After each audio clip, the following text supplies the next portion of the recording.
we've had so many moving stories over the years, made it extremely difficult to decide which of them to update. But our final choice was an absolute must. A man who inspired us by conquering incredible obstacles.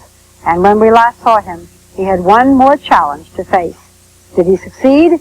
Stone Phillips tells us. In 1981, Hugh reported on the remarkable story of this man. Bill Carney was a single parent. His ex-wife, Ellen, had granted him custody of their sons, Will and Ed. But in 1976, an army accident left Carney crippled for life. And within a year, Ellen was in court in Los Angeles to reclaim the boys. She said Bill's handicap would handicap their children. The court agreed. I don't think it's normal for boys. At that time, they were 6 and 7 years of age. They're getting up there. They need a real man around the house to show them how to fix the bicycle and how to do many mechanical things. We had a lady who had not seen the children in 5 years, almost since they were infants.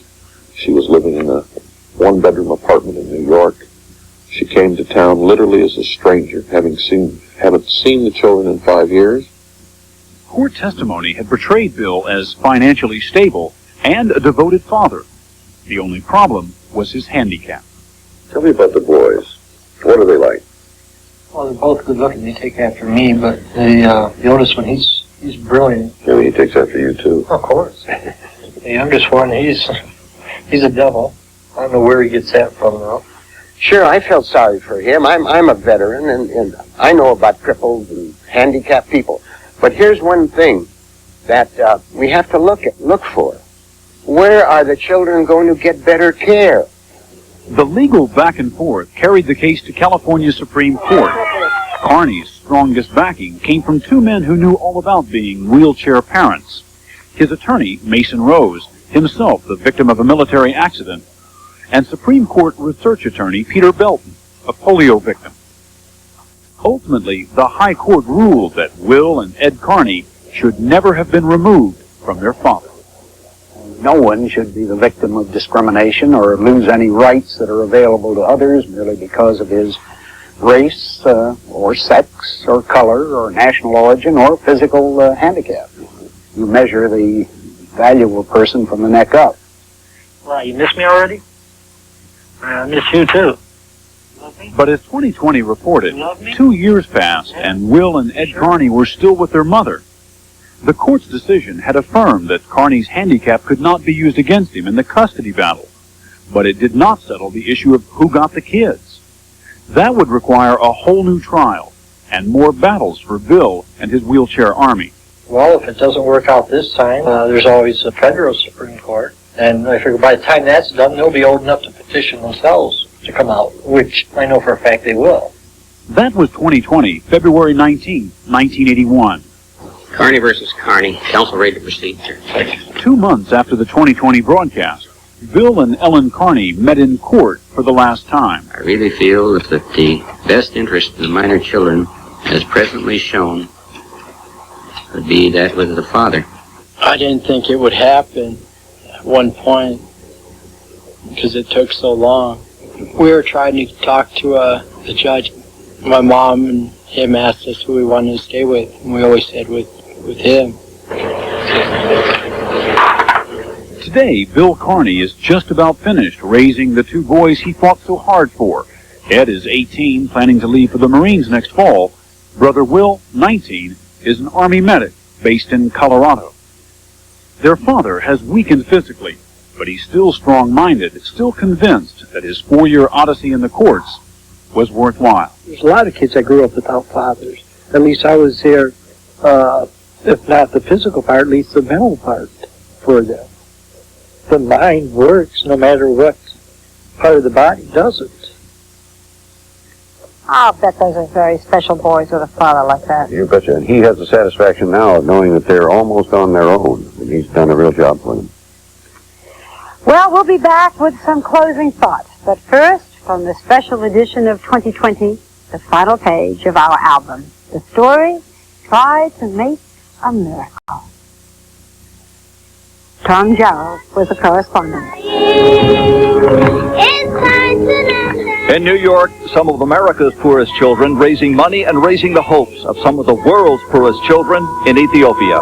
You think I'm considered poor? Look at the Ethiopians. I might be poor, but at least I got something to give them. We make money here, but we could send it there, so they could eat food like we do. They raised the money, they bought the grain, they chartered this aircraft, and they had it flown directly here. Dozens of kids sat down to a hot meal provided by children on another continent. You little kids, thank you. Very welcome.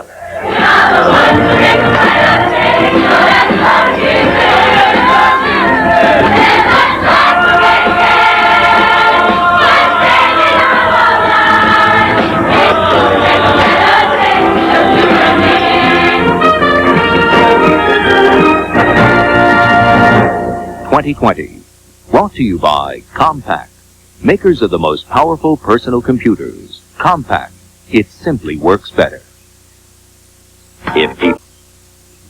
Well, tonight we've seen perhaps hundreds of people who have appeared on 2020 over the years, and behind us right now are some of hundreds of people who have been responsible for 2020's 10 years. Working out front and behind the scenes, they make this broadcast what it is. And Barbara and I have often commented that we are fortunate in being surrounded by excellence. It's an excellence that we sometimes take for granted, but we're not taking it for granted tonight. And it's good that you're all here with us. Aren't you surprised? You thought we did this all ourselves, didn't you? And there are even more people that you don't see, our cameramen and women and the wonderful people in the control room. And, you know, in addition to the features that you do in a program, the investigative features and the interviews and the entertainment and so on, every program, I think, has its own atmosphere and aura. And in thinking about this, I thought that ours is one of hope and caring and compassion. And even though you've seen our correspondence, I want to just mention them again, Bob and Tom and Lynn and John and Stone and the others who are on. We talk to each other. That's part of what this program is. We respect each other. We like each other.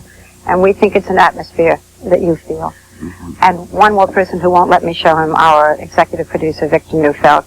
We thank you all for the past 10 years, and you for hanging in there with us. Wherever we went, you came with us, and we're very grateful. So next week we start our second decade. And the past 10 years have gone by a lot more quickly than we expected, but I guess 10 years is a long time only when it's ahead of you or if you're very young. And if we're here in 1998 to look back on another decade of 2020, we hope that you'll be watching with us at that time. I wouldn't mind being with you another day. I was just going to say that about you. It'll be pleasant. And remember that we are in touch. Please keep staying in touch with us. I'm Barbara Walters. And I'm Hugh Downs. And for everyone here at 2020, we thank you and good night. I'm Ted Koppel. Later on Nightline, he's 9 years